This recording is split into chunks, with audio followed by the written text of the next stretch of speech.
to get underway. We had enough of a delay. We tried to start early, and which helped out because we could have been a little bit later, but we started in advance trying to get on, and were unable to do so. We even had a chance to test it out with someone else, and didn't quite work out for us. And but we found a way around it, and that's the good thing about technology. We have different ways of doing that. So I want to welcome everyone to today's show. Again, apologize for the delays, that we had temporarily, but I think we've got them overcome now. So we got our chat room working, we have the audio working, and everything will be recorded on both channels now. You'll just hear Mike's voice on this one, and of course we got the audio channel going as well. I want to do one other thing, and then we'll be underway. So give me just another moment, and then we are starting.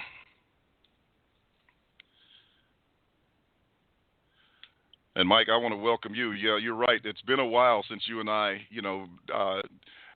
did shows together, and I certainly enjoyed the ones that we were doing because they were getting excellent results. Have had a good audience of people listening to them. Well, ladies and gentlemen, let me take just a little bit of time here to introduce Mike Sullivan to you. And I'm going by his Facebook page, and he can tell you anything else that he wants to share with you. But he's the author of a book called Preterism.com. He's the author at Preterism.com, which is his website. I would encourage you to write that down. I'll type it in later. I think his site was done by yours truly, if that's the right one. He was formerly self-employed at treeoflifeministries.info. He studies the medicinal use of fruits, vegetables, and herbs at Kingdom College of Natural Health. That's a man after my own heart that believes in the natural healing and medicinal purposes of the foods that we eat, etc., and the herbs that are available for us. And I need to get more into it, but I certainly love that idea. He also studied theology at the Master's College in Newhall, California. That is California, right, and not Canada? Yes, and also graduated Calvary Chapel Bible College. Yes, that was next on the list. He graduated from Calvary Chapel Bible College at Twin Peaks, California. He went to Woodbridge High School, lives in Sylvia, North Carolina. He's married to Denise Sullivan and has a following on Facebook, of course, and of course in the preterist community. His name is well known. He does excellent work and is a pleasure to work with. I've done audio broadcasts with him. We did a team show before, and of course he had his own show, and so Mike is well respected in the preterist community. And today he is here with a very special lesson, one that we had some inquiries about in terms of Islam, and he's been doing some studies on Islam, and I like some of the things that he said. So Mike, again, welcome to the show. And but one of the statements that he made was the following, and he said when he began to examine debates on Muslims and Christian apologists, he noticed that there was this void there, that there was a shortcoming there, a difficulty, a weakness, an Achilles heel, and that caused him to began to study this a little bit more. Well, that's similar to an experience I had both with the Muslims and with some other areas, and I think it's interesting that he sort of came by way of the same conclusion. I do look. I thought since I was having a special guest today that I would make this a rather unique situation. Mike, I'm all suited up with a tie on, and they're used to seeing me with an undershirt, okay? And he said, I look a little bit different. But I thought I'd do this a little special in honor of my guest. And so I'm all dressed up too. Oh, well, man, it's a shame we can't see you. And see, I would have been out of character if I had worn my undershirt, for today. I'm glad I was thinking this way, but I really didn't have time to change clothes because I just had enough time to get dinner and then to get here. All right, well, very good, and it's always good to have to have someone on the call with you, because it just makes it a lot more conversational, makes it a lot more interesting, and a lot more fun. So with that, ladies and gentlemen, I want to welcome Mike again, and just ask Mike the following question. Unless you have do you have anything that you would like to say before we move into the actual material? Not much. I mean, like you, well, I began studying Islam when I started watching the news and seeing the formation of ISIS. And, the question that was begging is ISIS really portraying Islam correctly? Is ISIS even Islam? Because, you have the liberal media telling you it's got nothing to do with Islam. So this began a process of study for me. And the first thing I did is I began examining debates, which you mentioned, between Muslims such as Shabir Ali against Christian apologists. And the first debate I watched was one with James White, and he's a famous Reformed Baptist apologist. And I watched that debate, and I tell you, William, he answered every objection, just really took Shabir to task on everything. But when Shabir made the following argument, he literally, and I mean literally, did not respond. Shabir made the comment, well, we can't trust your understanding of Jesus, that is the New Testament scriptures, because that revelation has been perverted in that it portrays Jesus as a false prophet. He clearly promised that he was going to return in the lifetime and generation of the first century. The Apostle Paul went on to confirm this, and he cited 1 Thessalonians 4. And he says, therefore, Allah gave new revelations to Muhammad to correct this. So, I wrote to James. Yeah, let me interject just a little bit right there. I had a similar experience years ago. I want to say this was back in the 70s, I think it was. But at any rate, there's the black Muslim paper called The Final Call, all right, that Louis Farrakhan publishes. And they put out an article in that paper basically saying, here's how we know Jesus was a false prophet. And they cited all of the passages that have time statements in them. Not all of them, but they cited several of those. They went to 2 Peter 3. They used Mark 8:38 and 9:1, and a couple of other passages, and emphasized the fact that Jesus said he was going to return in the first century, and he didn't do it. And they said that's why they knew that he was a false prophet. And this is not simply common to the Muslims. I mean, even the Zionist Jews do the same thing, and others. But this is this was a common experience that I shared, and so to hear you say it, I just understand perfectly where you are. But I'm going back over it for the sake of the audience to let you know how significant this is, and the fact that these people are honing in on the eschatology of the Bible in order to attempt to subvert or destroy the credibility of Christ, the divinity of Christ, the inspiration of the Bible, and the Jesus as the Messiah. They're rejecting it based on eschatology. And one last point, and then I'll turn it back over to you, and then I'm going to get some water and just let you talk. I was listening to a debate on a channel that I've recently had a debate on, which was Debate Talk for You, which is another blog talk radio channel. And I was listening to two guys who were debating when the law of Moses was fulfilled. And the guy who was taking the position that the law was already fulfilled was just as you said. He was winning every single argument until his opponent raised the issue of eschatology. And from that point forward, the guy totally lost it. So this is what we're saying. This is not only a doctrine, but it's an apologetic for Christianity to understand covenant eschatology. Okay, with that, I've said enough. I'll let you get back and continue on. Okay. Well, so that was the first debate I watched, and, kind of coming from a sovereign grace background, I was almost ashamed and embarrassed with Mr. White representing Christianity when he was just unable to answer that. I went on to watch and study others such as Robert Spencer, David Wood, Sam Shamoun, and Anthony Rogers. Now, all of these guys are Christian apologists to Muslims, and I noticed that they really don't have any answers either. So I ended up writing like a six series of articles responding to all these men, including the Muslim debater Shabir Ali. Now, when it came to Sam Shamoun, let me back up. When it came to James White, he won't even respond to me as far as a challenge to debate.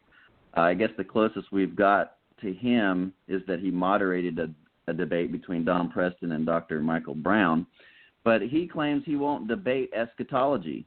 I guess that's the reason why he couldn't respond to the Muslim. But it's interesting that correct. It's interesting that James White calls himself a public apologist, basing that on Peter's passage where it says that we're always to be ready to defend the faith. But isn't it ironic, William, that in its context is referring to eschatology? Absolutely. So that's exactly right. Here you have a Christian apologist saying he won't debate eschatology, and he cites a passage for his whole ministry that is supposed to defend eschatology. So I pointed that out to him, and I still haven't gotten a response. Then there was Sam Shamoun. He actually privately called me a coward. Then he wanted me to go into a public chat room. I went there. Then he blocked me. So I'm not sure why I'm a coward when he's doing that. And he also privately said to me that full preterists are worse than Islam, or worse than Muslims. I asked for some clarification on that, and he said, well, at least they believe in a physical bodily return of Jesus and a physical resurrection at the end of world history. So I want you to catch the power of that, as Don would say.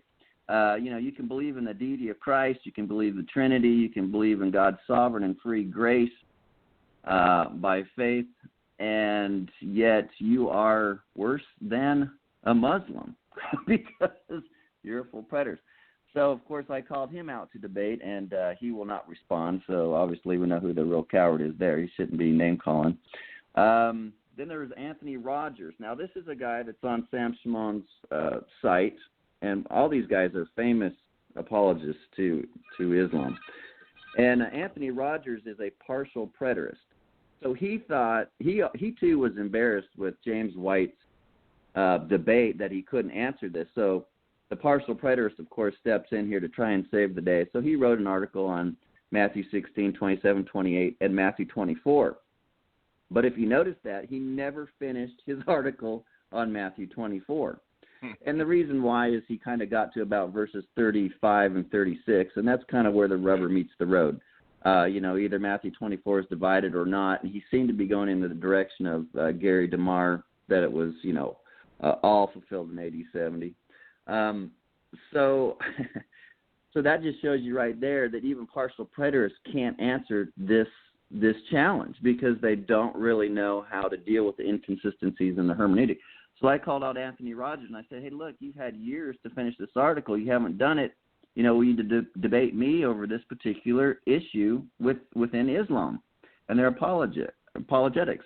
And he said, oh, no, let me refer you to Gentry. And I said, no, Gentry won't debate us either. Never mind. So, David Wood and Robert Spencer, they don't contact me back either. So, and I did contact Shabir Ali, the actual Muslim. I gave him my arguments briefly. And oddly, he said, you know what? I won't debate you on this issue of New Testament imminence and what Jesus taught, but I will debate you on the deity of Christ. And I said, well, wait a second. You don't understand. You've debated 1 million Christians on the deity of Christ. I said, this is the one argument that James White didn't answer. Don't you want a Christian answer to it? I have one. And of course, he won't do it. So that just shows you right away kind of the power of our position when you don't have anyone that will step up and actually debate your position. But while realizing that the full preterist community has the antidote to this problem, while other guys such as James White trying to sweep it under the rug, it caused me to meditate, William, on kind of a larger eschatological and theological problem affecting the Middle East, and that is what we call the war of ideas. Everyone in the news is going to say, well, military action isn't going to be the final conclusive way to solve this problem. We have to have a war of ideas. And what they mean by that is really a war of theology. And when you even break it down further, William, it's really a war of eschatology in order to solve this problem. And the more I dove into it, I started seeing that there are some overlaps and some parallels between Islamic eschatology, dispensational Zionism eschatology, and some forms of Judaism, and some beliefs actually by Benjamin Netanyahu. And some of these, particularly between Islam and the dispensational Zionists, once I started getting into Islamic eschatology, I thought I was reading guys like Hal Lindsey and John Hagee, but these guys were all Muslim. I mean, we don't really realize that virtually every Islamic sect in the Middle East and here and around the world believes that the current wars that are going on in the Middle East are a fulfillment of Bible prophecy or of their prophetic utterances in the Quran. Everyone. I mean, the end is near. You know, they look to signs such as natural disasters, wars. You know, they believe that there's an imminent arrival of the Antichrist and that type of thing. And I was really taken back by that. Another thing, God allegedly will cause each of these religious systems to overcome the other in some kind of at a local land issue or its sacred land issues, such as dominating the world. Each of these religions believe that they're going to dominate the other at the end time in the land holy war. You know, the Battle of Gog and Magog, Armageddon.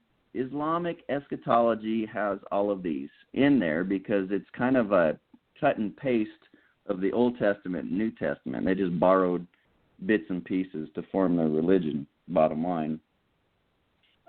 Each believes that there's going to be Jesus or some kind of Messiah that's going to come to either save Israel or condemn it. If you're a Muslim, that's what you believe, and to defeat the Antichrist and the infidels and usher in paradise. I wanted to throw in postmillennialism in that series of articles because if you think about it, maybe we can get into that a little bit at Don's conference, but especially Reconstructionist or theonomic postmillennialism, guys like Gary North, Rushdoony, they believe in this world domination that the gospel's going to have. And then once all the nations are Christianized, then the Old Testament law comes back, and they will, if you don't believe, if you don't submit to the gospel at that point, and you're in the minority, you will be killed. And, when you're looking at debates between Talbot of Whitfield Seminary and Gary North, Gary North says, oh, well, we need to kill them by stoning. That's the biblical mandate. We got to crush their skulls. And then you have Talbot saying, oh, no, you can shoot them in the head. And you're sitting here thinking, am I like reading some kind of Islamic eschatology? No, you're reading post-millennial theonomic eschatology. And these guys, these guys have said this about preterists, have they not? Oh, yeah. Now, see, it's not just unbelievers that will be executed in the post-millennial view. It's heretics, too. So here's the question I posed to Gary North. I said, well, considering your son-in-law, Joel McDermott, does not believe that the Sabbath is for today, will you be first in line to crush his skull with a rock? If we had this post-millennial paradise before the third coming of Jesus. And, of course, he wouldn't answer the question. So, yeah, heretics will be slaughtered as well. So that's another article I need to write. But so when we get to the solution of the war on ideas, when we're looking at these various end time, in the land, holy war eschatologies, full preterism has the answer. We show that Matthew 24 and 25 was fulfilled. All the signs were fulfilled. We're not looking for any. They don't the modern science today don't prove anything of an imminent return of Jesus or the Messiah or any of these guys. While under the Old Covenant, there was a literal in-the-land militaristic theonomic kingdom theology, it only served as a prophetic type and shadow of Jesus' spiritual kingdom and being in Christ under the New Covenant. The end is the Old Covenant age, the end of the Old Covenant age. The Great War, or the Battle of Gog and Magog, or Armageddon, was fulfilled between AD 66 and AD 70. Well, what about the events of 1948? Wasn't Israel becoming a nation, fulfillment of Bible prophecy? No, we can prove that. Modern-day Judaism or Islam don't have any religious rights to any holy land or any holy sites in the Middle East, nor do they have any biblical warrant to claim that their religion is going to dominate the earth. So we really have the theology that helps solve this bigger problem, but we need to go through phases. And right now we're in phase one, which is just getting full preterism out there. We've been doing this for the last 25, 30 years through books and articles and debates and so forth. But we also have to deal with Christian dispensational Zionism. We have to take the plank out of our own eye, so to speak. So we have to do some house cleaning within Christianity itself before we can really take on Islam on a wide scale anyway. And we also have to begin doing debates with Jews and Muslims. Has Don done a debate with a quote-unquote Jew today who would say that Jesus isn't Messiah because he was a false prophet, or any kind of Muslim so far? I haven't. I've only been able to do articles. But see, as full preterists, we need to step out and engage some of these other eschatologies. Let's talk about that a little bit, Mike. Let's talk about that a little bit. Now, Don has reached out to the organization JewsForJudaism.org and requested debate with them, but they have refused. Now, they are another group that has these statements on their website.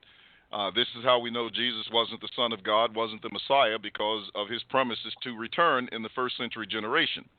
So there have been attempts to engage them. I can't think of any Muslims who have been engaged on the end time. I know that there are, for example, Holger Neubauer, who has made an appearance via audio on this broadcast, has debated a Muslim before, but it wasn't about eschatology. So I haven't seen any of them that have engaged in debates on eschatology, which is an area that that we need to engage in. But something else that you said, I thought was interesting and deserves some comments, either now or later. You can work them in when you want. And that is, we've been doing this for, for example, I have been doing it for over 30 years. We've been teaching. And, of course, it was slow go to start. And then we started a publication, back when we was working with Max King, called The Living Presence. Ed Stevens had one called Kingdom Council, and Charlie Geiser had one. So there were a few papers that had started, and then we started to write books. And then the Internet, became available. We got initiated into use of computers, and we're still struggling with that today. But having used computers, then we began to, through those publications and through websites, et cetera, we began to reach a lot more people. But there still seems to be this kind of creep along to one degree. Now, we're moving at a much faster pace than we had in the past. But I say this for the sake of the audience, for you to understand that there is a lot more work that needs to be done and a lot more effort that has to be put in. But also, we've got to have a lot more resources to be able to enable us to do some of the things that all these folk who are raking in the millions of dollars from these people who can do all kind of TV programs and everything. We got to get preterism on main television, or at least on some of these big satellite TV shows and everything else, and just get it out there. So, I just thought I'd throw that in, that we've got to be thinking larger as we go along, so that we can get to that multiplication stage for the view. Anyway, go ahead. Amen. So phase one is what we're already doing: publishing, writing, debating, all millennialists, premillennials, postmillennials. Okay, we've been doing that.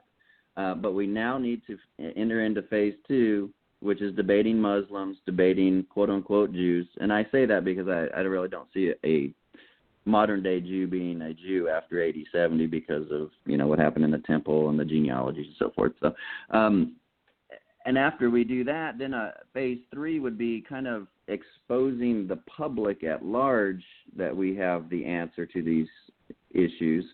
And we could probably do that through developing at least 3 movies. And I've been writing some movie proposals, themes, plots, and so forth, to try and get that started. Just had a baby, so I'll have to take that one up at a later time. But those are kind of my long-term, phases that I see us doing over, many, many years, long after I'm dead, by which that we can really begin to help solve the Middle East dilemma. But on your show today, I just wanted to go over that briefly, but mostly I just answer a question: is Islam violent or a religion of peace? Hold your question for a moment. You said something else. Okay. You Sure. talked about these plans that you have for long after your death, and I just want to point that out to the audience. We cannot but have long-term plans. See, everybody else has a short-term plan. Right. They think Christ is coming on the clouds and all of this is going to go up in smoke pretty soon. But you see, as preterists, we have to think way down the road. I remember having a mentor one time, and he asked us when we were in one of his sessions, he says, "Where is your 500-year plan?" And exactly. I tell you, you could hear a pin drop in the room for most people, but it resonated with me because of my preterist background. And I'm saying, ideally, we need 500 and 1,000-year plans, in order to be effective at what we're doing and realize that we've got to be laying foundations for generations to come. So it's a good point that you made. I just wanted to chime in on that just a little bit. Go ahead. Amen. So, yeah, this is where I was in the beginning of my study of Islam is it really a religion of peace, or is it violent, or what? And so I just kind of started studying, and what I want to do is take you and your viewers and listeners through at least 6 points. First is trying to understand the Sunnah, that is the way of the Prophet Muhammad, understanding their doctrine of abrogation, understanding the violence that is explicitly taught in the Quran. 4, understanding their doctrine of deception. 5th, understanding what is entailed in obeying Sharia law. And all of this will lead us to understanding the last point, number 6. There are really only 2 phases of jihad, and there's really only 2 kinds of professing Muslims in the world today.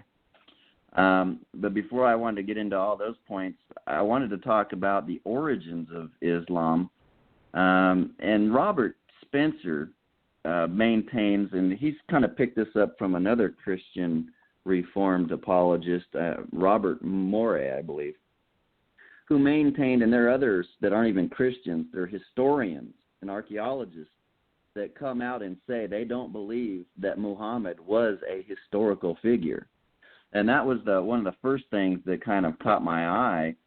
And he writes in his book, a careful investigation makes at least one thing clear. The details of Muhammad's life that have been handed down as canonical, that he unified Arabia by the force of arms, concluded alliances, married wives, legislated for his community, and did so much else, are a creation of political ferment dating from long after the time, at least 150 years or so, he is so supposed to have lived. Similarly, the records strongly indicate that the Quran did not exist until long after it was supposed to have been delivered to the Prophet of Islam.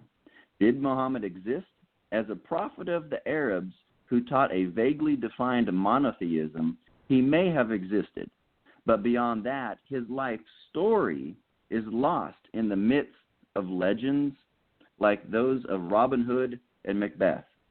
As the prophet of Islam who received, or even claimed to have received, the perfect copy of the perfect eternal book from a supreme God, Muhammad almost certainly did not exist. There are too many gaps, too many silences, too many aspects of the historical record that simply do not accord and cannot be made to accord with the traditional account of the Arabian prophet teaching his Quran, energizing his followers to such an extent that they went out and conquered a good part of the world. That's taken from his book, Did Muhammad Exist?, pages 214, 215. And if you want to listen to a good debate between Robert Spencer and David Wood, both of these guys are Christian apologists to Muslims. They actually debate this issue. David Wood does believe that he historically existed. Robert Spencer, who's on Fox News, believes he didn't. So just throw that out there for your readers. Now, this is in contrast with Christianity right off the bat, right? We know that Jesus existed because we have the Gospels, we have the rest of the New Testament. It was written during and shortly after the life of Christ, not hundreds of years after Christ. We know it from Josephus, an unbelieving Jew. We also have it from Tacitus and Pliny, who are, Roman sources. And these sources verify that Jesus was, 1, a historical figure, 2, had a brother named Jesus, 3, performed miracles, was crucified under Pontius Pilate, 5th, was raised and claimed divinity. While this is debated in Josephus's statement, I will acknowledge that. Number 6, and that Christians worshipped him as a god, the Romans clearly taught. So we have plenty of historical evidence for the life of Jesus, what he claimed, and what Christians were doing, and we don't really have that in Islam. And that's why you have them fighting over these 600-plus hadiths and what's, really original, what's a forgery, and so forth. It's we're not going to get into all that, but that's kind of a big mess.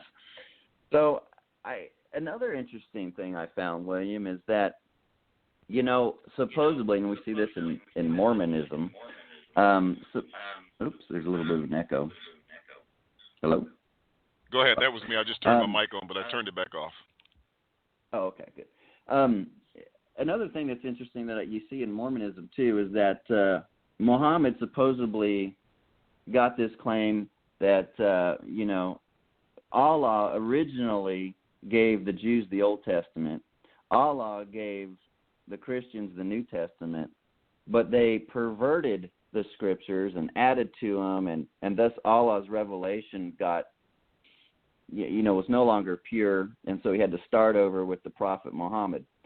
But this creates a contradiction right off the top of the bat, doesn't it? Because, and they always say that when you ask them about all the contradictions in the Quran and the Hadith, they just claim that no, it's impossible. It's when Allah gives revelation, such as in the Quran, it's clear, and God's all powerful to preserve it. Well, if God's so powerful that He can preserve the Quran from corruption and contradiction, then how did Allah get the Old Testament and the New Testament so corrupted? So that's kind of a major problem for him. And when we talk about revelation, Muhammad was supposed to be the last prophet after the line of the Jewish prophets. Well, we know as full preterists this can't even be, because according to Daniel 9:24 and 27, 1 Corinthians 13:8 through 12, that the office of prophet and the gift of prophecy itself ceased at the second coming of Christ at the end of the age, at the end of the Old Covenant age in AD 70. So, Islam is kind of a non-starter when you look at it that way. Now, charismatics can debate Islam, and they can debate, the deity of Christ and show the contradictions in the Quran and all that stuff. But can charismatics, William, really deal with this issue of of claims of prophecy and the office of prophet not continuing? No, they can't. It's only the full preterists that can. Yeah, that's correct. I talked a little bit about that this past week. One of the things that, and this amazes me about, quote, the charismatic preterist, is the fact that before they began to accept the preterist view, we debated them when I was an amillennialist about when the gifts ceased, about when those miracles would, come to their consummation. And their argument was always, these gifts will continue until the coming of the Lord. And they would quote 1 Corinthians 1, 7, and 8. We had a very famous guy who would debate guys in the Church of Christ all the time. His name was Billy Lewis, and he was right here from Memphis, Tennessee. I had an opportunity to talk to him a couple of times before he died. And we were discussing it. And that was his main thing.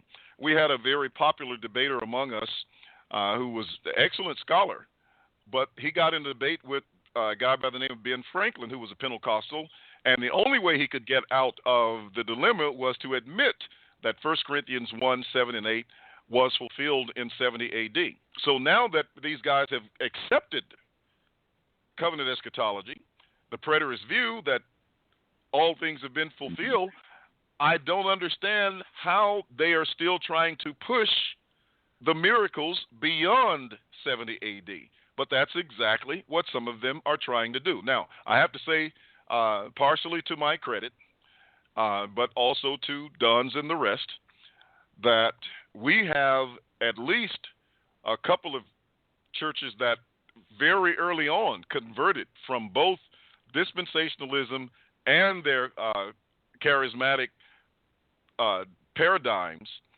and accept them both, and have even invited me to speak several years, and they're inviting me back again this year, and took me to another church that they have helped along. They're trying to convert their entire group to accept the fact that these gifts have ceased. And I tell you, we've had just an absolutely fantastic time in some of the meetings that we've had in talking with them. But they're very receptive, they're very open, but they're getting a lot of opposition from others. But thought I'd just kind of throw that in since you touched on that.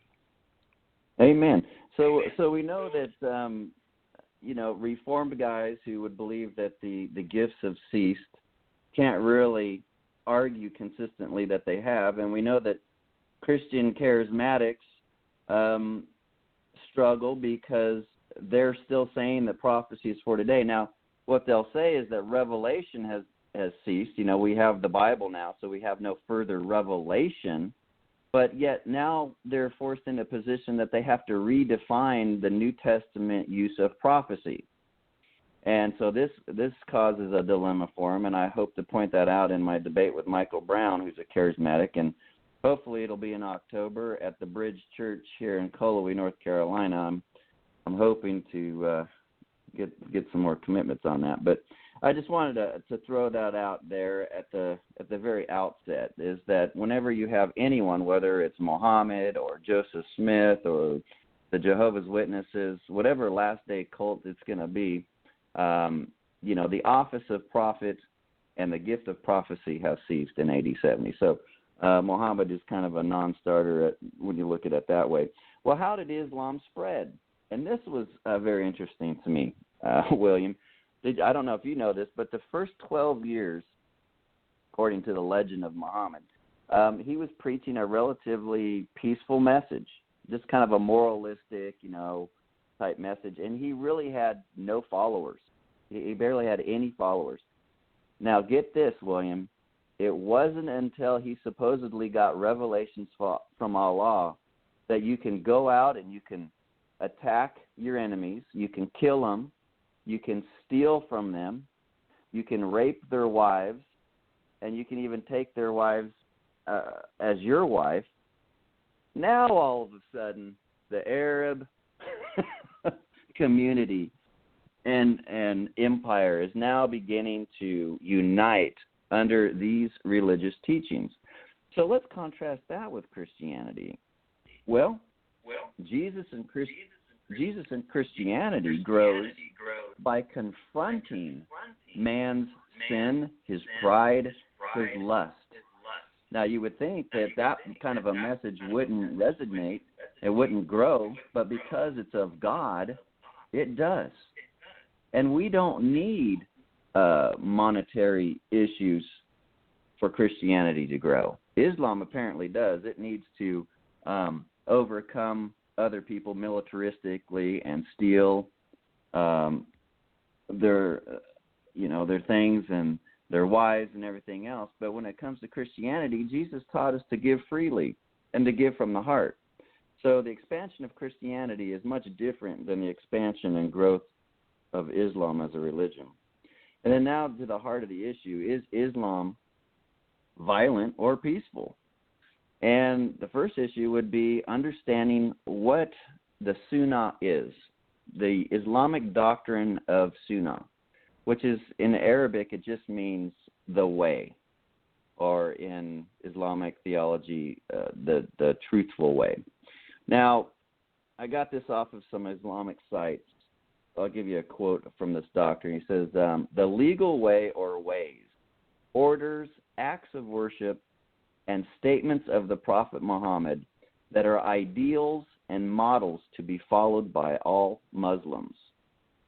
Muslims go on to explain this doctrine, quote, if we had been given the Quran on its own, then most of us who are Muslims would have gone astray through our own interpretations of this book. Rather, Allah, through his mercy, sent a noble messenger who came to explain this Quran so that the people of the earth may understand their Creator. And here's the clicker here.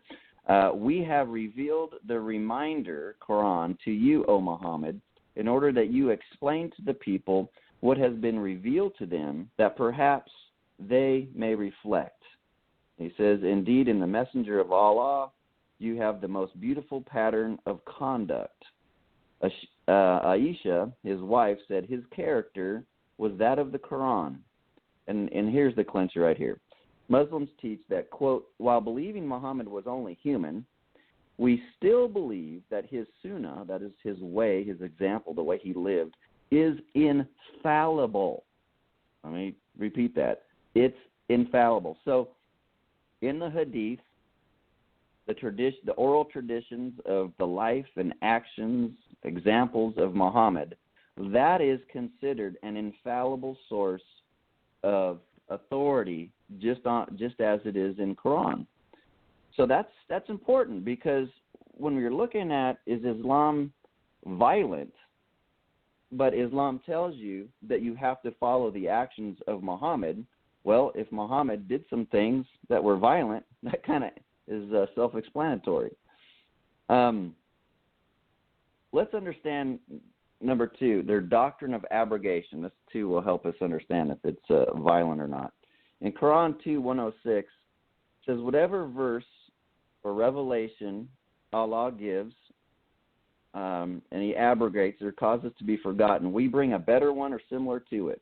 Know you not that Allah is able to do all things? And then in 16:101, he says, when we substitute one revelation for another, and God knows best what he reveals in stages, they say, thou art but a forgerer, but most of them understand not. So the historical context is that Christians and Jews are starting to notice, hey, dude, your revelations, quote unquote, are very inconsistent, and not only that, they contradict themselves. So he's got a problem on his hands. So Islam kind of comes up with this notion, well, if there was an earlier revelation that contradicts a later revelation, then we go by the later revelation. The earlier one is abrogated. Well, this is a problem for their theology, because the Quran is not in chronological order. It's organized by the longest surahs, or the longest chapters, all the way down to the smallest ones. So what you have is that when Muhammad first started out, he was teaching peace, and there are some peaceful passages in Islam, but then there are other ones that are taken out of context. But in his latter years, teaching jihad, and he's teaching, you go out and suppress and kill Christians and Jews in the name of Allah for basically what they believe. Here are some earlier peaceful passages that people like to quote. The Muslims here in the West quote these. The liberal media quote these. So let's kind of examine a couple of them, and some of them taking their context, and see if this is really what they're teaching. Quran 109:6, you shall have your religion, and I shall have my religion. So a modern paraphrase would be, to each his own. All right? Seems kind of peaceful. Quran 2:256, there's no compulsion in religion. In other words, the decision on what is right and wrong should be clear so that we can't compel anyone to believe our religion. That's basically what that's saying, or it seems to say. Excuse me, just got over a cold. Quran 5:32, CNN quotes this out of context. It says basically to kill someone it would be as if he killed all mankind. And if anyone saved one person, it would be as if he saved all mankind. But you got to look at the whole context of the passage and then the verse that follows it. So let's do that. It says, on that account, we ordained for the children of Israel. Okay, this isn't for Muslims. It says, we ordained for the children of Israel that if anyone slew a person, unless it be for murder or spreading mischief in the land, it would be as if he slew the whole world. And if anyone saved a life, it would be as if he saved the whole people. Then although there came to them our apostles with clear signs, yet even after that, many of them continued to commit excess in the land. Now, look at verse 33, the next verse. These guys never quote this. It says, the punishment of those who wage war against God and his apostle, which is Muhammad. Now this is instruction to Muhammad and Islam. The previous verse is talking about what the Old Testament says. All right. That was the peaceful one. Now look at the next verse. It says, strive with might and main for mischief through the land is execution, crucifixion, or the cutting off of hands and feet from opposite sides, or exile from the land. That is their disgrace in this world, and a heavy punishment is theirs in the hereafter. So that verse is taken out of context clearly. Let's see here. So what Muslims are to do to others in their land, if they practice quote-unquote mischief or, quote, strive after corruption, in the Quran can be such things as committing adultery or homosexuality, preaching another religion other than Islam, becoming westernized, committing apostasy, violating Sharia law, having a foreign army in a Muslim land. So these are all excuses or reasons why they can kill someone. That's not, when you take that passage in context, that is not a peaceful passage. Now let's move on to hateful and violent mandates contained in the Quran. Now again, these are revelations that come after the alleged peaceful ones. So according to their doctrine of abrogation, these are the marching orders. These are the ones that they are to follow. And the famous one is taken out of Surah 9:29. Fight, which is in Arabic, means to war against or kill those among the people of the book, that is, Christians and Jews, who do not believe in Allah and the last day. Do not forbid what Allah and his messenger have forbidden, and do not profess the true religion till they pay the poll tax out of hand and submissively. So the immediate and historical context teaches that Muslims are to fight and kill or enslave Jews and Christians as a source of income because they have heretical beliefs and do not believe in Islam. So they're not to fight against Jews and Christians because in any kind of defensive battle. This is a mandate to offensively kill and subvert these people because of what they believe. So let's look at the context, because whenever you're debating a Muslim or interacting with them, every time you bring up something like this, they say, oh, you're taking it out of context. Oh, okay, well, let's look at the context. Verse 28, the verse right before it says, O ye who believe, truly the pagans are unclean. So let them not, after this years of theirs, approach the sacred mosque. And if ye fear poverty, soon will Allah enrich you, if he wills, out of his bounty, for Allah is all-knowing, all-wise.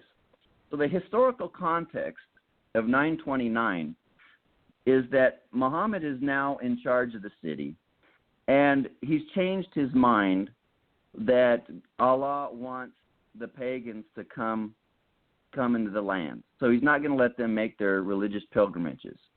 And this causes all kinds of problems for his followers because, hey, wait a second, we were able to kind of trade with them, exploit them a little bit as a source of income. If they can't come in here, how are we going to pay our bills, dude? Well, that's when we get the revelations where, you know, you can kill, steal, rape. So, you know, Allah and Muhammad's antidote to this is, don't worry, guys. You know, we're going to be able to steal some stuff, and we're going to go on the offensive and take some stuff. So yeah, so as long as to their advantage, they can do those things. Yeah. So now you see, and then if you go on after verse 29, I don't want to take up a lot of time on this. If you look at the whole passage in context, it's clear that they are to fight offensively, not defensively, the Jew and Christian, because of what they believe. This is not a fight of defense. So whenever a Muslim says, "Oh, you're taking 929 out of context," just say, "Well, let's open it up and let's see what the context is." There are other hateful and violent passages. 551, "O you who believe, do not take the Jews and the Christians for friends. They are friends of each other." So you're not supposed to be a friend. You're supposed to strive hard against the unbeliever and the hypocrites. 973, Allah has spots of the believers, their persons and their property for this, that they shall have the garden. They fight in Allah's way, so that they slay and are slain. There's just so many. Even in the Bukhari, I'm not going to go through all these, but just for the sake of time, I'll go ahead and list a whole bunch of them for you on the site or something if you want. But so far, what have we learned? We've learned now. Also in the Quran, it says that the Quran is a very clear revelation from God. In other words, it's supposed to be even clearer than the Bible. And yet it is such a hodgepodge because it's not written in any kind of thematic, chronological order in any way, shape, or form. Like, you know, the Bible has parts that are either chronology, or there's, you know, it's written in a particular genre, or there's a theme that's developed in the epistles. I mean, you don't have that in the Quran, and yet it says it's the clearest thing in the world. Well, the things that are clear that we've been able to see so far is that Muslims are to follow the example of Muhammad and whatever he did.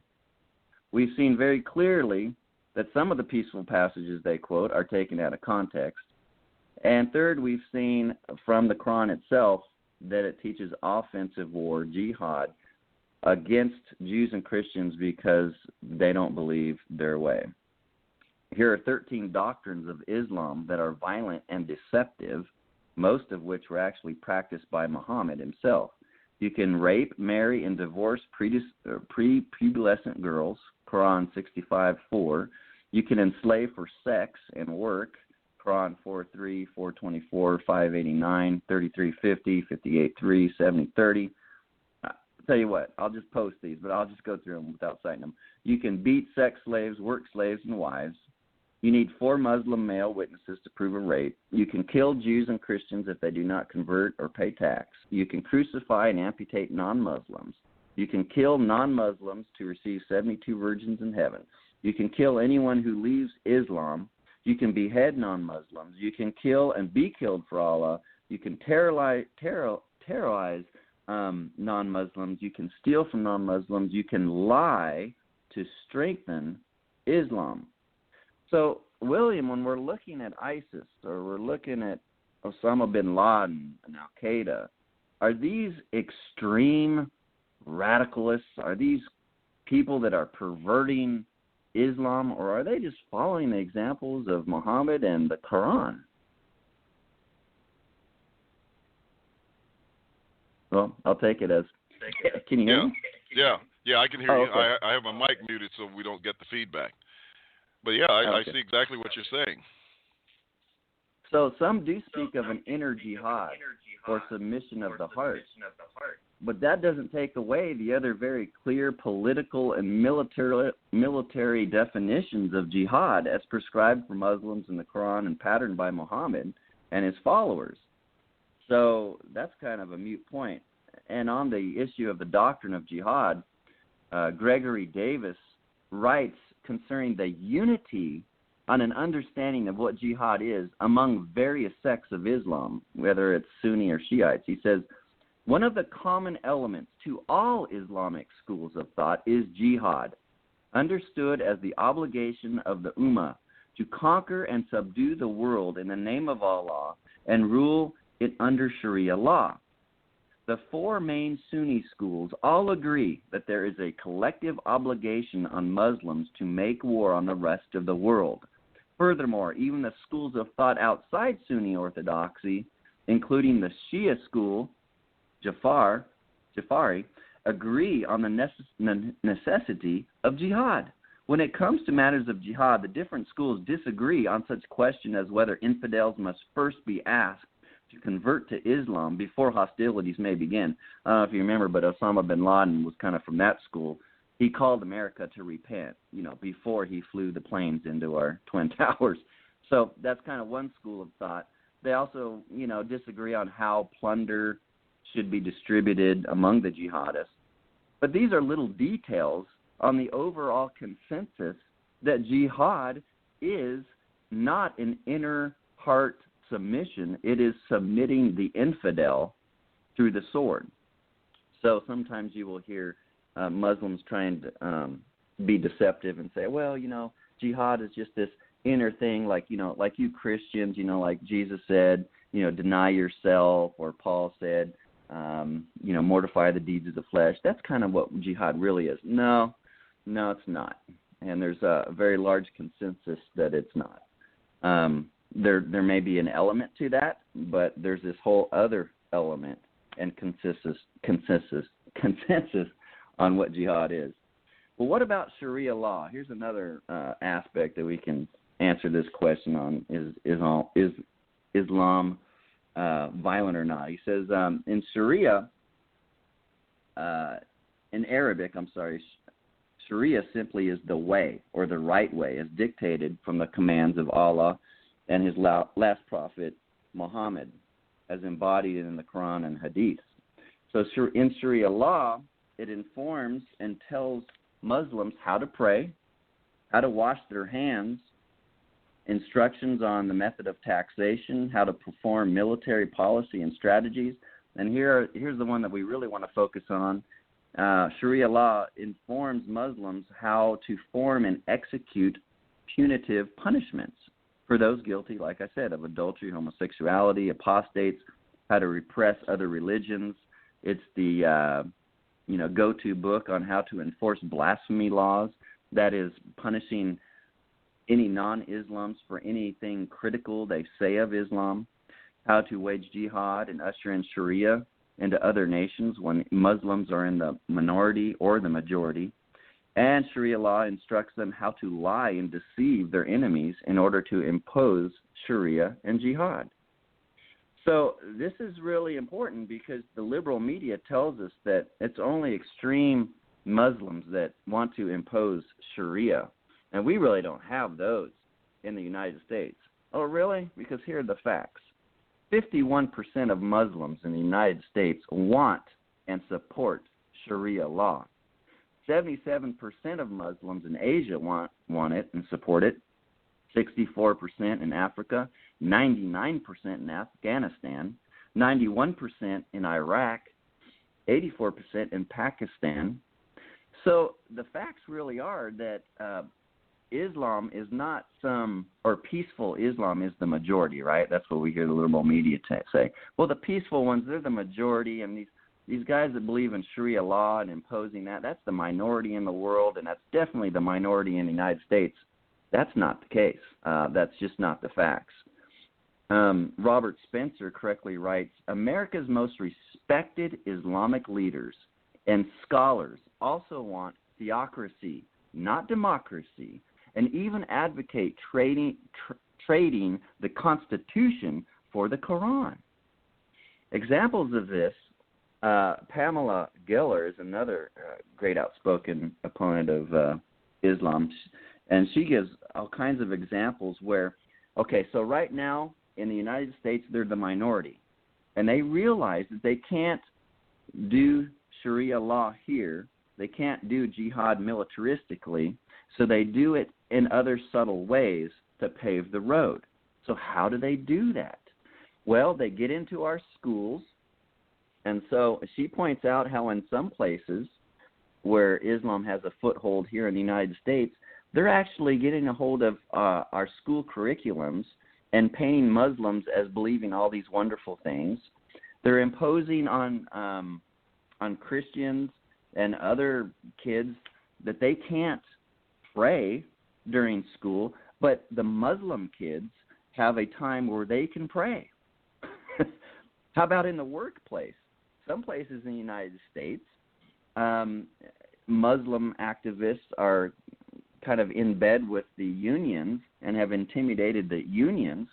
So in the workplace, some Muslims are allowed to stop work and pray for extended long periods of time. Now, they don't do that in Iran and Iraq. They're to pray before work, after work. But here, they do it kind of as an outward show as dominance. But the Christians and Jews, they're not allowed to stop work and pray. So here is kind of an example of Sharia law and, the blasphemy laws, where if you're in another country and you criticize Islam, you're put to death. I mean, that you go preach on the street, on John chapter 3 or something, you're dead within minutes. But the blasphemy laws here in the United States, what they've done is they're in cahoots with the liberals, right, with their safe spaces and their politically correct jargon. They get in bed with them, and they get them to enforce these laws that you can't be critical of Islam. You can't say anything negative about Islam. Now, again, I mentioned David Wood, who's a great debater. I love his stuff. He actually went to Dearborn, Michigan, and they were passing out tracts to Muslims, and Muslims were passing out tracts on public property. And these people have a foothold in the police department there. And so the police actually came and arrested David Wood and some of his Christian buddies who were just out evangelizing, and they were put in jail. But all the Muslims could pass out literature and yell and cuss and do their thing. But if you're a Christian and you just hand out a tract. So we're kind of reaching some places here where we're almost starting to look like Europe and England. And I don't know if you've seen any videos of what's going on over there. I mean, they can't even walk in some of their own cities that used to be their own cities because Muslims have taken it over. And if you're a woman and you're a citizen of England and you walk down one of their streets that used to be one of your streets, you will be beaten to a pulp if you are not dressed properly. So this concept that Muslims really don't want to enforce Sharia law is just a huge myth, and it's just a lie. But what about Sharia law as it's contrasted with Mosaic law and Christianity in general?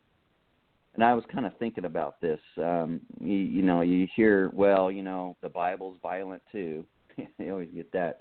Well, there's grace and there's love expressed in the Bible message to Abraham and Moses concerning the promises of the land and the formation of law. There's not a lot of grace or love contained in the Quran in its system, which is just a legalistic works-based salvation. Notice that God's love is a covenant with Abraham. Now, you have to remember, in ancient times, when they would make a covenant, when two men would make a covenant, they would cut in half an animal, and they would hold hands, and they would walk through the middle of this animal that's just been torn apart. And basically what they're saying is, if you don't fulfill your part of the deal, you will be like this animal. All right? So, but notice what God does with Abraham. He puts Abraham asleep. And it says that God alone walked through the animal parts. Well, what's that communicating? It's communicating that salvation is of the Lord. It's communicating that salvation is by grace through faith alone. That is what it's communicating. So there's a big difference when God is making a covenant with Abraham about his descendants, about a land. We see nothing but grace, and we see nothing but God's unconditional love expressed. We don't see that in Islam in any way, shape, or form. Well, what about Moses as a prophet and a lawgiver? God graciously redeems Israel first before giving Israel even the law.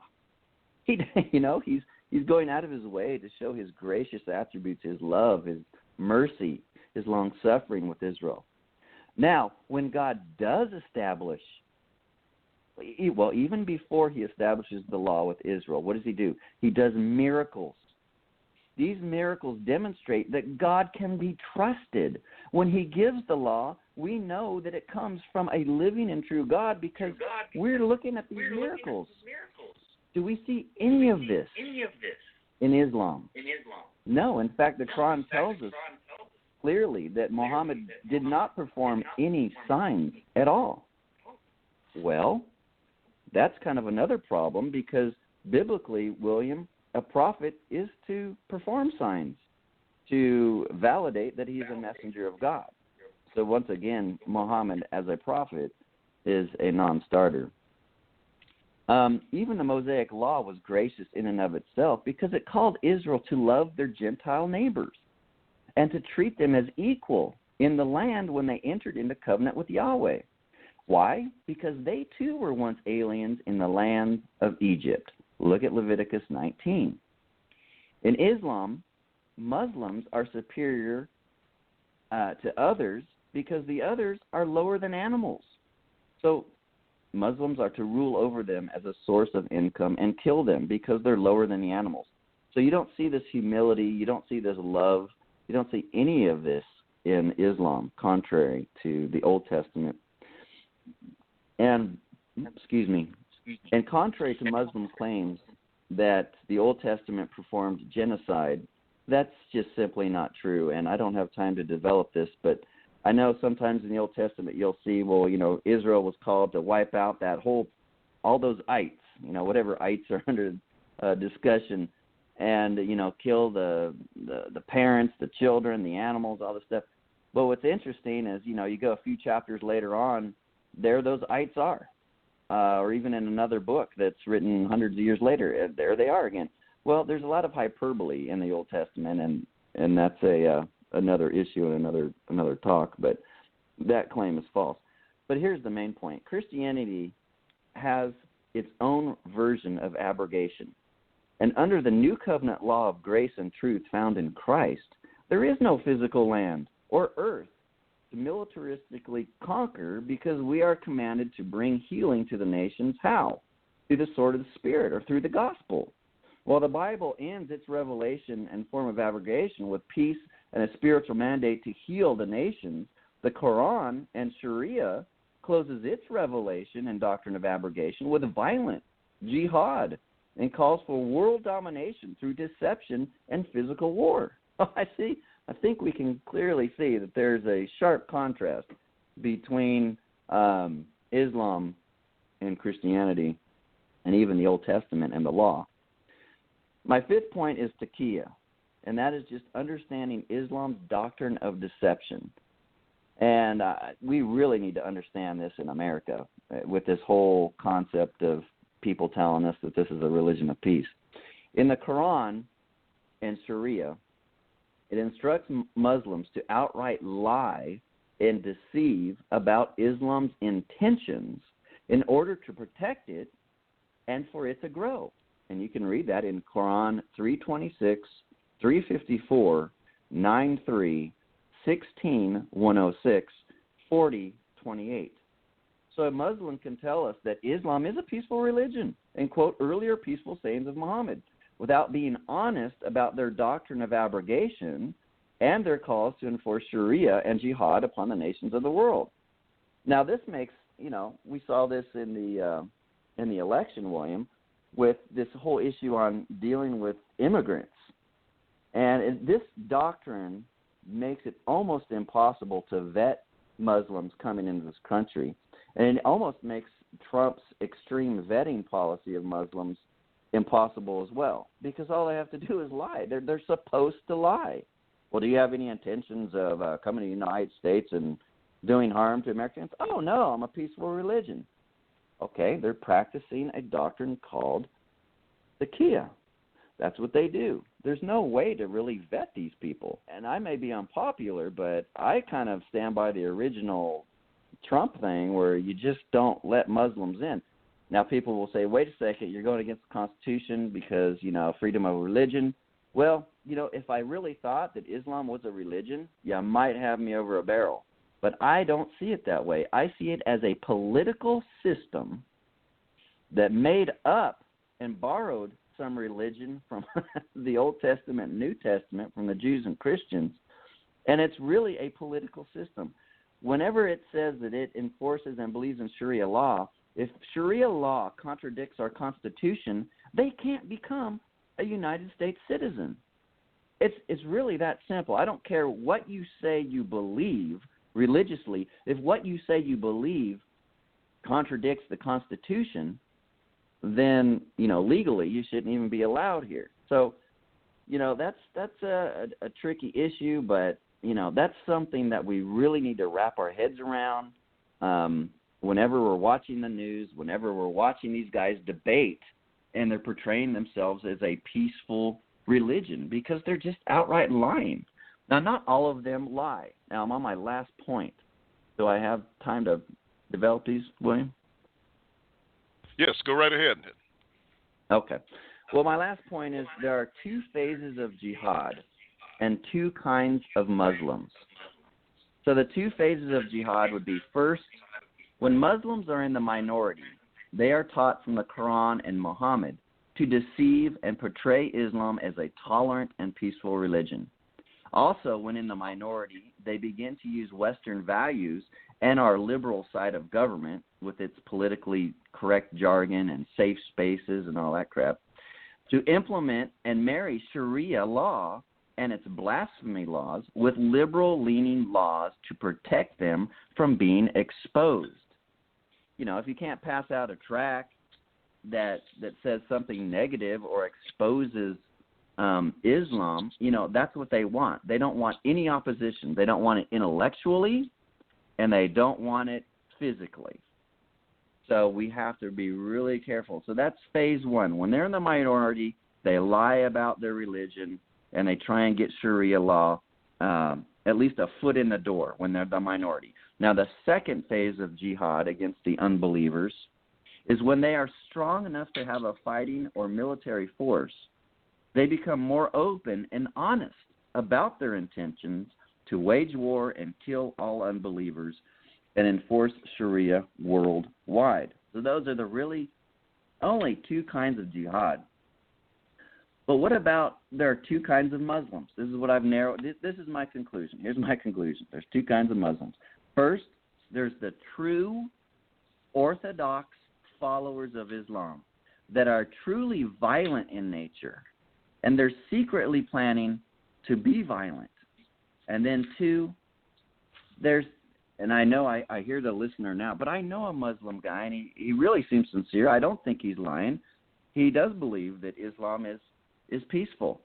Okay, let's address that. This is the second kind. This is the liberal. Let me stop there. For my listeners, do you believe that someone claiming to be a Christian who denies the deity of Christ, denies the Trinity, denies the inspiration and infallibility of Scripture, do you believe such a person is a Christian? Well, of course, everyone here listening would say, no, that's just some crackpot liberal. And yeah, there's guys like Dale Allison Jr. who are liberals. These guys know Greek and Hebrew probably better than any preterist theologian or scholar, and even some Reformed and evangelical scholars. They spend their time. They have their own seminaries. They have their own churches, and they've concluded the same thing that the Muslims have, that Jesus taught that his second coming would take place in the first century generation. It didn't work out. That means that he was not God like he claimed. And it also believes that the New Testament cannot be inspired. They're using the same arguments that Islam's using against this, okay? And so they have a whole religion that they think is Christian, and they follow Jesus just because he's a good moral teacher. Yeah, he's kind of a good example. We'll follow him. We don't believe he's God. We don't believe Trinity. We don't believe in any of that Christian stuff, but we're Christians. Well, as Christians, we'd look at them and say, what are you talking about? That is not Christianity. True. It's liberalism, right? Okay. So when we're addressing the second kind of Muslim. This is a liberal. He is an uneducated Western Muslim that does not know what the Quran even teaches, or has deceived himself or herself that Islam can be reformed. I don't know if you guys watch Fox News. There's a guy on there, usually his name's Judy Jasser. And he claims, and I don't know why Fox gives him so much airtime, but he claims that Islam can be reformed and that he's in the process of reforming it. So he's come to the conclusion that you can separate mosque and state, kind of like how we say people are separating church and state. Well, you can't do that because Sharia law demands. Sharia law, civil law, is so a part of Islam, you can't separate the two. It's impossible. So when these guys say they're reforming Islam, we're to understand them like the rest of the Islamic world. They look at them as apostates. They look at them as liberals. They look at them as trying to reform Islam into something that never was described in the Quran or fleshed out for, thousands of years.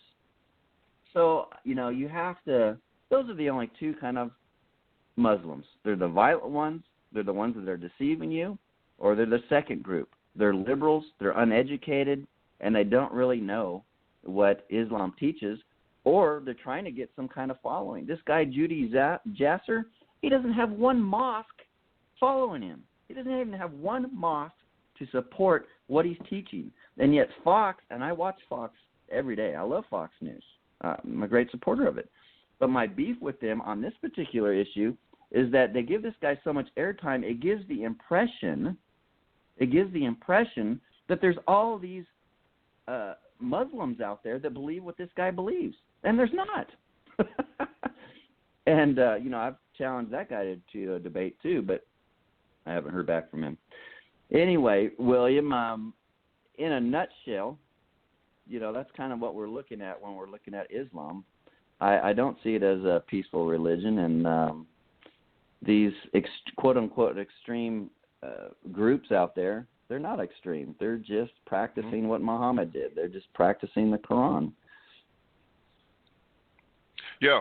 Well, let me get my mic back on. Okay. Yeah, I think I'm on. Well, thanks, Mike. I appreciate that very much. And you brought out some excellent points. And people really need to be aware of this and understand this. And I couldn't help but, as I listened to you, to draw parallels between Muslims and Zionists with a lot of what you were saying. There are so many parallels, and I almost got up and got my copy of the Protocols of the Elders of Zion to just kind of follow along and look at some of their beliefs along with these Muslims' beliefs. I have heard that even there's Zionist influence behind some of the conflicts between Muslims and Christians. So that it's like, they're sort of playing this thing together to get Christians and Muslims destroying each other for their purposes. And so this is a really dangerous situation. It's a really, just precarious situation in which we find ourselves, and the reasons why people should be aware and know these things, to be aware and to not only just be aware of them, but also to speak about them, because, you think about it. Who was it who said that, what was the statement? That if you want to know who's in charge or who controls you, it's the people that you cannot criticize. And so when you're listening, and I can't think of who made that statement, but that was a quote by someone, and maybe somebody on the line, in the chat room knows who it was.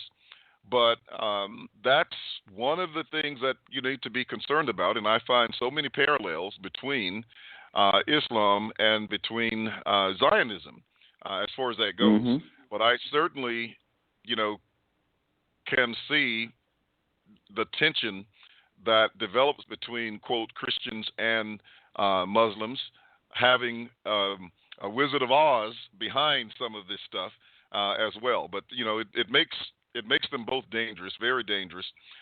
for us. And I'm amazed that even as you talked about the influences that these people are, these inroads that they're making into our school systems, into our offices. There are places in this country where we have Muslims now controlling pretty much the local governments in some of these areas. I know. Dearborn, Michigan, I think, is a good example of that. Exactly. And that's something to really think about. But at the same time, you have the same thing going on with Zionism. I mean, when you can bring a foreign official into this country, and we have a group of people that seem to honor him more than they do the official leader of this country, and I don't care who that leader is, there's something wrong with that. And it just shows you the dire situation that we're in a lot of ways as it pertains to that. And yet Christians seem to be, we're the one religion that everybody wants to destroy, it seems. Islam wants to destroy Christianity. Zionism wants to destroy Christianity. And they both have stated the same in their writings and in their philosophies. What else? Anything else that you want to add? Now, are you going to come back and do any follow-ups from this? Is there a sequel to this, or what do we look for in the future? Well, we can develop that long strategy plan. We can get into Judaic eschatology and look at that, and develop how Christ is the Messiah. We can look at Zionism, dispensational Zionism, and prove, how the Battle of Armageddon has already been fulfilled, and that kind of stuff. We can even talk about postmillennialism, and it's up to you. Whatever you want to do. Okay. Well, I was just curious as to whether or not, this was the entire thing that you had planned for us. I thought I heard you say that you had a couple of, maybe 2 or 3 lessons, but maybe you didn't plan to go as long as you do. Look, we have marathon sessions over here. It's now, so you've been on an hour and a half. Look, they're just getting warmed. They're just getting warmed up over here from what we do sometimes, and that's on a daily basis. But I know a lot of people are not accustomed to that. But again, thank you very much for your research, your insights, the study that you've done. I'm definitely going to, follow more of the information that you've provided. And once again, tell us how to get in touch with you. And again, and tell us about the book, House Divided, what that's all about, so that people can take advantage of that. And I'm going to put your website is fullpreterism.com, correct? Correct. All right, so I'm typing that in here so people can have it. If you want to go and look up more of Mike Sullivan's material, there's his website. He has a book called House Divided. Go ahead and share a little bit of information with them about how the book came together, and because it's a collaborative effort, and a little bit about what it's about. Sure. I'll just back up real quickly. I've got 3 sites. I got fullpreterism.com, treeoflifeministries.info, and sovereigngracefullpreterism.com. As far as the book is concerned, a while back, 7 Reformed theologians decided that they thought they were going to be able to refute full preterism. They had so many students asking questions about it. We're talking about the phases, right, and having a long-term strategy. Well, it used to be that the futurists just ignored us. They didn't respond to us because they knew that if they responded to us, it was giving free advertisement. It was causing their students to ask questions and to start thinking. And so they knew that the best way to deal with this was just to ignore us and hope that we went away. Go away. That didn't, that phase didn't work. So now we're into the phase where they've actually had to start writing apologetically and trying to refute us. So from the Reformed community, we had a book called When Shall These Things Be? A response to hyper-preterism, right? We're supposed to be hyper-preterists. What I found interesting about that book when I first got it is there's like 3 classic all-millennialists and like 3 partial preterists. And I'm sitting there thinking to myself, this is a house divided. And Greg Bahnsen and Ken Gentry wrote a book years ago in the 80s, I believe it was. It was called House Divided, The Breakup of Dispensationalism. And Gary DeMar was in that book too a little bit with Gary North.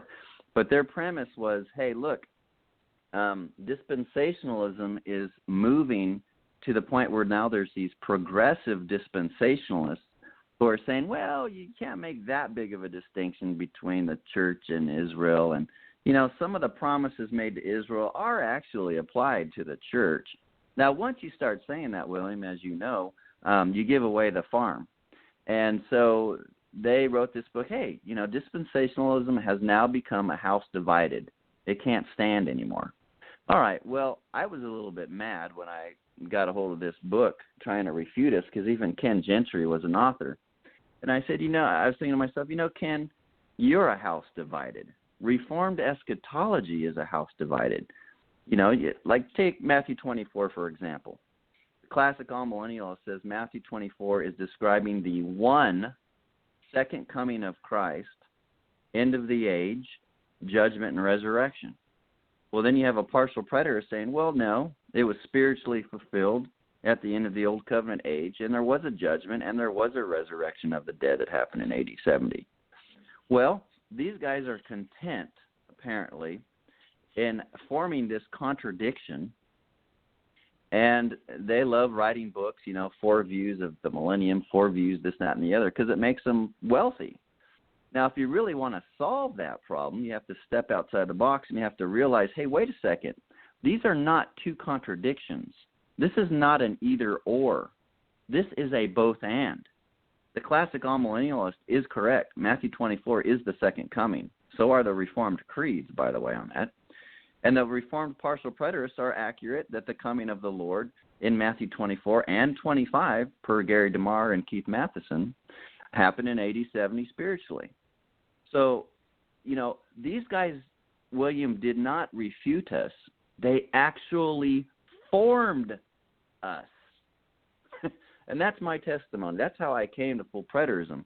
I was in my dorm room at the Master's College. I had just left dispensationalism, and was kind of getting irritated by being taught it in class and arguing with my professors. And I left dispensationalism for the classic all-millennial view, which, you know, is very simplistic and was very refreshing once you come out of dispensationalism, because now there's not 2 comings of Christ, one for the church, a secret rapture, and then one for Israel, you know, before this millennium and so forth. Not 2 peoples of God and all this double. It was just really simple. There's one second coming in the New Testament. It takes place at the end of the age. That's when the judgment and resurrection and the new creation is fulfilled and takes place. I loved it. Well, I remember, but then I started reading these partial preterist guys, Gary DeMar, Kenneth Gentry, Greg Bahnsen, Marcellus Kick, and I was like, wow, this stuff really, really, really makes sense. In fact, this is what I was taught in my hermeneutics class. This is a contextual, grammatical hermeneutic. This generation, soon, quickly. I mean, this stuff makes sense. Now, here was the kicker. I was studying 1 Thessalonians 4 with Matthew 24. Well, 1 Thessalonians 4 and 5, chapter 5 with Matthew 24. And it was just like, it just hit me.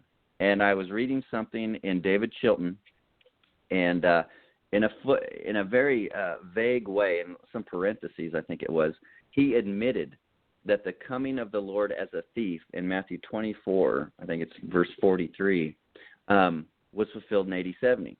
Now, that was huge for me because I didn't see any partial preterists ever really going beyond verse 34, 35, or, you know, in Matthew 24 and saying that was fulfilled in AD 70. And that's what my heart was telling me, because I wasn't seeing this big distinction in Matthew 24.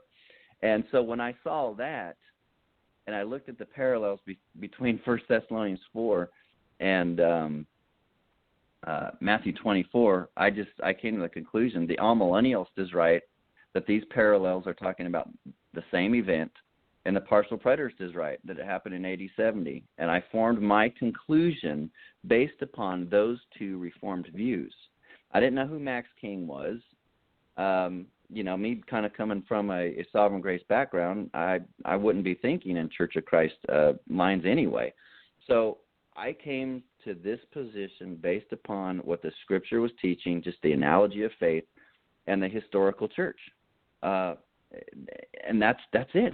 And so when I got their book, it only reinforced what I believed, and that is that their positions actually formed full preterism.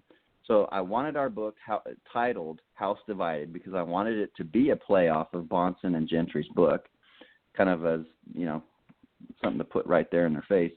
And so we did, I believe, a good job. Now, John L. Bray, as you know, the author of, Matthew 24 Fulfilled, he said, I've not seen another book as strong as this defending the preterist position. I find that interesting because Gary DeMar calls us heretics now, and yet, he's publishing Bray, who's saying our book's the best defense on preterism that he's seen. So that's to me, that's rather ironic. But I do believe that anyone who gets the book will enjoy it. It's not big. It's not like Max King's huge thing. It's a very small book. It's got an exegesis of 1 Corinthians 15.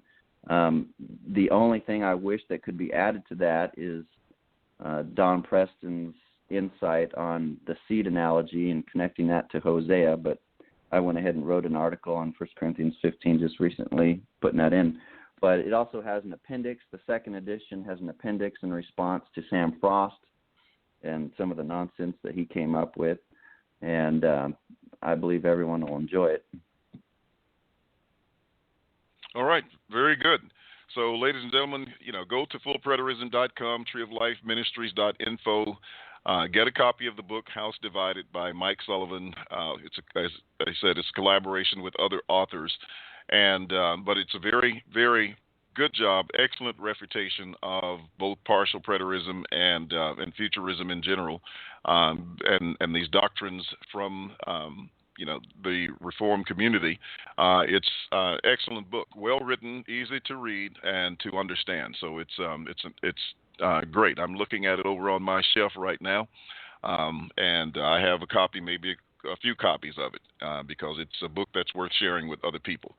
So with that, I think that pretty much wraps it up for today.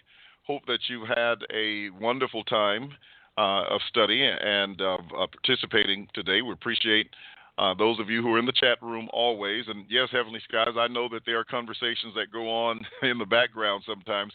I don't always get involved in some of them because I know someone is going to address some of the things that are stated. And when the questions come up to me later, I will address some of those things. But we have conversations going on here, Mike, where it becomes an interactive study, which is what it is here today. They are interacting with the information that's being stated as well. And so that's one of the attractive things about the format that we use here. The audience gets an opportunity to be a part of the presentation through these comments. And sometimes, they go off on tangents, but, so do I as we're teaching. Right. But we try to stay within the theme of what's going on. So we're looking forward to being back on tomorrow. And June, I'll see you on tomorrow. And we'll continue on the theme that we have for you. So stay tuned, everybody. And Mike, just hang on for a second. I'm going to close out the Hangout first, and then I usually close out the audio last because I have to punch a few buttons over there to make things work right, okay, and properly. All right, everyone, have a good afternoon, and thank you for being here today. Thank you again, Mike, for being here, and we look forward to having you on at another time in the future. All right, thank you, brother. All right, so now let's get to the broadcast here. Great job, man. Great job. Let's see. We even have a guest on the line, and people are really, they're really gravitating toward the study of eschatology, understanding it. It takes a bit for them to, to understand. And as you know, we've been at this for a while, and we still see that right. goes on. But, I mean, man, are we making strides. I'm hearing every day from dispensationalists turning, amillennialists turning, Hebrew Israelites turning, you name it. They're coming from just about every background, and beginning to understand and accept the truth of covenant eschatology as we know it as preterism, etc. So with that, I think that wraps it up. I'm going to let you get back to the rest of your day and your family. Enjoy yourself, and we'll be talking. Contact me if you have any questions on Facebook, of course. All right? All right. I appreciate the opportunity, William. Okay. Good afternoon, everyone. This is William Bell with All Things Fulfilled saying you have a very pleasant afternoon.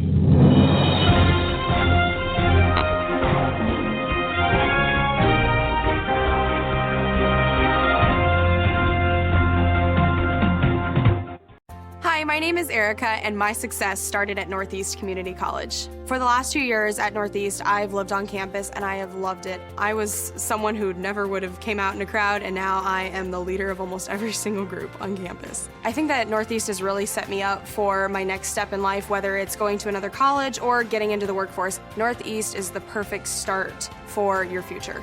Start your success with Northeast Community College. Visit northeast.edu today.